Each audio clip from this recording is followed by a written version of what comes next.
Hi guys, this is C Kshitij Gupta and you are watching Wealthy's YouTube channel. आज दोस्तों इस video में हम लोग बात करने वाले हैं कैनरा रुपैको स्मॉल कैप फंड की। तो इस वीडियो में हम डिटेल में बात करेंगे इस फंड की इन्वेस्टमेंट स्ट्रेटेजी क्या है, ये फंड किन कंपनीज किन सेक्टर्स में पैसा लगाता है, और एंड में हम देखेंगे कि क्या आपको इस कंपनी में इस फंड में इन्वेस्ट करना चाहिए या नहीं। तो आइए दोस्तों देख लेते हैं ये वीडियो।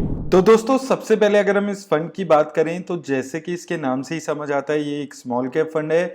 बेंचमार्क इंडेक्स की बात कर लें तो निफ्टी स्मॉल कैप 250 इसका बेंचमार्क इंडेक्स चल रहा है। और साथ में दोस्तों अगर हम बात करें यहाँ पर तो जितने भी ये स्मॉल कैप फंड्स होते हैं ये मेजरली अपना पैसा 250 कंपनीज के अलावा जितनी कंपनीज होती हैं उनमें इन्वेस्ट करता है, यानी कि जो रिस्क है वो कंपैरेटिवली ज्यादा होता है क्योंकि कंपनीज जो होती हैं वो कंपैरेटिवली छोटी होती हैं। अब अगर लॉन्च डेट की बात करें तो बहुत ज्यादा पुराना फंड ये नहीं है। अगर आप देखेंगे लगभग 3-3.5 साल पुराना ही ये फंड हुआ है। फरवरी 2019 में ये फंड शुरू हुआ था। फंड मैनेजर की बात करें तो मिस्टर श्री दत्ता जी इस फंड को हैंडल कर रहे हैं सिंस इंसेप्शन के आसपास से, और उसके साथ साथ मिस्टर अजय खंडेलवाल जी भी इस फंड को 2021 से यहाँ पर हैंडल कर रहे हैं। तो ये एक पॉजिटिव बात है कि जो फंड मैनेजर हैं वो काफी कंसिस्टेंटली इस फंड के साथ जुड़े हुए हैं, और साथ में ये फंड मैनेजर का जो रिकॉर्ड है वो भी काफी अच्छा है। इसके अलावा कैनरा रुपैको ब्लू चिप जैसा फंड भी यही फंड मैनेजर यहाँ पर हैंडल कर रहे हैं। उसके साथ साथ दोस्तों बात कर लें अगर यहाँ पर इसकी फंड साइज की तो 3400 करोड़ से ज्यादा का फंड साइज अभी ये फंड यहाँ पर हैंडल करते हुए नजर आ रहे हैं। तो बहुत ज्यादा अभी फंड साइज नहीं हुआ है, बहुत ही रिलेटिवली कम इसका अभी भी फंड साइज यहां पर नजर आता है। उसी तरह दोस्तों अगर हम मार्केट कैप एलोकेशन पे यहां पर बात करें तो अच्छी बात क्या है कि ये अपना जो रिस्क है उसको मैनेज करने के लिए लार्ज कैप कंपनीज में 6% और मिड कैप कंपनीज में भी 20% पैसा लगाकर चलता है। हालांकि जो मेजरली पैसा है वो स्मॉल कैप कंपनीज में ही है 66%। तो एक बैलेंस रिस्क को करके चलने की कोशिश की जा रही है जहां पर लार्ज कैप और मिड कैप कंपनीज में भी पैसा ये फंड लगाकर चल रहा है। एग्जिट लोड की बात कर लें तो अगर आपने अपना डाला हुआ पैसा एक साल के अंदर निकाल लिया तो आपको 1% का एग्जिट लोड देना होगा। एक साल के बाद कोई भी पैसा निकाला तो आपको कोई एग्जिट लोड यहां पर नहीं देना होगा। उसके साथ साथ बात कर लें दोस्तों अगर इस फंड की रिस्क रेशोज पे तो सबसे पहले बात करते हैं स्टैंडर्ड डेविएशन पे। इस फंड की स्टैंडर्ड डेविएशन 20.67 चल रही है। अगर आप कैटेगरी एवरेज से कंपेयर करेंगे तो कैटेगरी एवरेज के आसपास की ही स्टैंडर्ड डेविएशन देखने को मिलती है। स्टैंडर्ड डेविएशन किसी भी फंड का ये बताता है कि एक फंड में कितनी ज्यादा रिटर्न्स की वॉलेटिलिटी आपको देखने को मिलती है। तो जितनी ज्यादा स्टैंडर्ड डेविएशन होती है उतनी ही एक वॉलेटिलिटी इसकी रिटर्न्स में यहां पर देखने को मिलती है। तो वॉलेटिलिटी के मामले में थोड़ा सा स्लाइटली ज्यादा ये फंड दिखता है। वहीं शार्प रेशो किसी भी फंड की दोस्तों ये बताता है कि कौन सा फंड कितना ज्यादा रिस्क एडजस्टेड रिटर्न दे पा रहा है। जितनी ज्यादा शार्प रेशो उतनी better risk adjusted return. Sharpe ratio 1.58 चल रही है, तो यानी कि यहां पर बेटर रिस्क एडजस्टेड रिटर्न ये फंड यहां पर देते हुए नजर आता है। उसी तरह टर्नओवर रेशो की बात कर लें तो टर्नओवर रेशो किसी भी फंड की ये बताती है कि एक फंड कितना ज्यादा अपने पोर्टफोलियो में चेंजेस यहां पर करता है, यानी कि कितना अपने पोर्टफोलियो में कंपनीज को ऐड करके चेंजेस करता है। और जितनी कम टर्नओवर रेशियो होती है उतनी एक बेटर कंपनी का ये समझ आता है कि एक फंड किसी कंपनी को अपने पोर्टफोलियो में ऐड करके कितने लंबे टाइम तक अपने पोर्टफोलियो में उसको जगह दे रहा है, कितनी लॉन्ग टर्म की कन्विक्शन के साथ रिसर्च के साथ उसको कंपनीज को ऐड कर रहा है। तो ये चीज इस फंड की काफी अच्छी लगती है कि रिस्क रेशियोज चाहे आप standard deviation, Sharpe ratio, turnover ratio सारी ही इसकी काफी अच्छी यहां पर नजर आती है। वहीं दोस्तों यहां पर इसके सेक्टर एलोकेशन पे अगर हम बात करते हैं तो service, financial, capital goods, material और कंस्ट्रक्शन सेक्टर यहां पर मेजरली नजर आता है। उसी तरह कंपनीज पे बात कर लें तो कंपनीज में आपको एक अच्छी चीज क्या देखने को मिलती है कि किसी एक पर्टिकुलर कंपनी में बहुत ज्यादा इन्वेस्टमेंट ये फंड नहीं करके चलता है। मैक्सिमम एलोकेशन किसी एक कंपनी में 3% के आसपास है, तो बहुत ज्यादा एलोकेशन नहीं है। इसका मतलब जो रिस्क है वो काफी लिमिटेड ये फंड लेकर चलता है। और कंपनीज काफी अलग कंपनीज यहाँ पर दिखती हैं अगर आप नॉर्मली बाकी जो स्मॉल कैप फंड्स हैं उनसे इनको कंपेयर करते हैं। तो इस मामले में ये फंड यहाँ पर मुझे अच्छा नजर आता है। उसी तरह दोस्तों अब रिटर्न्स पे बात कर लेते हैं इसकी चल के। तो रिटर्न्स पे दोस्तों अगर हम बात करते हैं तो सिंस ये फंड 3-3.5 साल पुराना है, तो अगर आपने इस फंड की इंसेप्शन में 10,000 रुपए लगाए होते तो 10,000 रुपए पे आपको जो रिटर्न्स है वो 27,000 आपका ये पैसा हो गया है। तो अच्छी खासी रिटर्न्स इसने पिछले 3-3.5 साल में जनरेट करके दिए। 33% के आसपास की सिंस इंसेप्शन रिटर्न्स इसने जनरेट की है।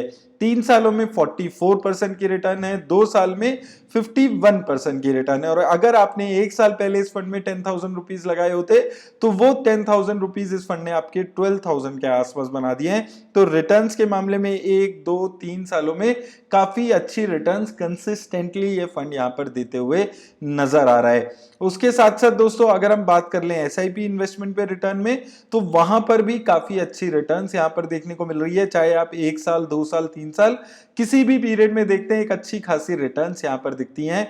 लगभग आप देखेंगे 3 साल में 36,000 की लागत इस फंड ने आपकी 70,000 के आसपास बना दी है। 2 साल में 24,000 आपके 35,000 के आसपास हो गए हैं। तो काफी अच्छी खासी रिटर्न्स यहाँ पर ये फंड रेगुलरली जनरेट करते हुए आ रहा है। और दोस्तों लेकिन जैसे कि मैं आपको हमेशा बोलता हुआ आया हूं कि किसी भी फंड को अगर आपको जज करना है कि क्या वो फंड अच्छी रिटर्न्स दे रहा है या नहीं दे रहा है, तो ये देखना बहुत जरूरी हो जाता है कि वो फंड क्या अपने बेंचमार्क इंडेक्स को बीट कर पा रहा है या नहीं।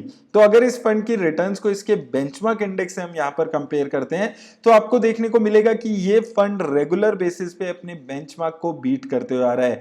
6 महीने में इस फंड ने 12% के आसपास की रिटर्न दी है, वहीं इसके बेंचमार्क इंडेक्स ने 7% की। 1 साल में इस फंड ने 20% के आसपास की रिटर्न दी है, इसके बेंचमार्क इंडेक्स ने 5% की। उसी तरह 2 और 3 साल में भी काफी कॉम्प्रिहेंसिवली ये फंड अपने बेंचमार्क इंडेक्स को बीट करता हुआ आ रहा है। तो एक कंसिस्टेंट रिटर्न देने वाला एक अच्छा फंड यहां पर नजर आता है जो अपना जो रिस्क है उसको भी अच्छे खासे तरीके से मैनेज करते हुए अभी चल रहा है। और one of the best performing funds ये 1 और 3 सालों में अभी इस वक्त नजर आता है। तो उम्मीद करता हूं दोस्तों इस वीडियो से आपकी हेल्प होगी। मेरी तरफ से बस इतना ही। वीडियो अच्छी लगी तो वीडियो को लाइक और शेयर जरूर कर दें। चैनल पे नए हैं तो चैनल को सब्सक्राइब करना भी ना भूलें। धन्यवाद। मार्केट में उठना और गिरना तो चलता ही रहता है, लेकिन अगर लाइफ में ऐसा हो तो नहीं चलता।